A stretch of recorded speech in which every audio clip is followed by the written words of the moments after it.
Slacklining started about 30 years ago or so in the Yosemite Valley, just by rock climbers, just setting up, 1-inch climbing webbing at their base camp and stuff, just for something to do, walking on chains, walking on ropes, just to kind of help out with their balance, just to give them something to do when they were bored.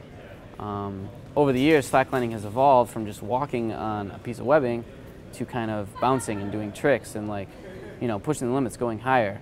So what really Gibbon has done in the last 2 or 3 years is made a kit that anyone can set up. You don't need to be a rock climber. You don't need to know a bunch of these fancy knots and all the hitches and stuff like that, or how to make a makeshift pulley system.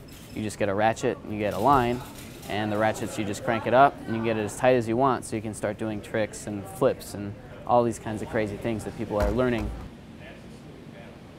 When you want to step on your first slackline, you don't want to worry too much about just getting across it, because you'll try and run, and that's when you might get you might get yourself injured.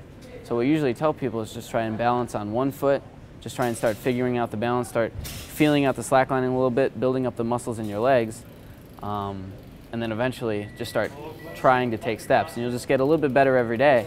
And that's what's kind of inherently fun and addictive about slacklining, is that every time you try it, you're going to get a little bit better. We see a lot of comparisons to tightrope walking because that's what it looks like.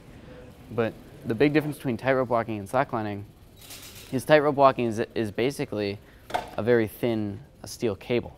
So when you step on it, it doesn't bend or move at all. It's got a whole lot of tension on it to the point where it doesn't move. Slackline, when you step on it, it's got at least a little bit of slack. A lot of the slacklines you see, it'll bend quite a bit, especially in the middle. So while the balance is totally different, the idea is the same, and it's a lot easier to set up.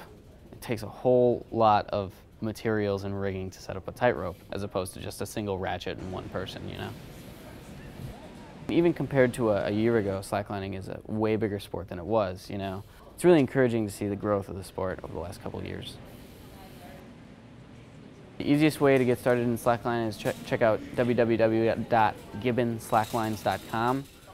You catch up with our YouTube series. It's called Trick in a Minute. It'll show you a series of videos they're 1 minute long, and show you how to do a different trick in very slow motion detail explanations, which is really cool for a lot of people.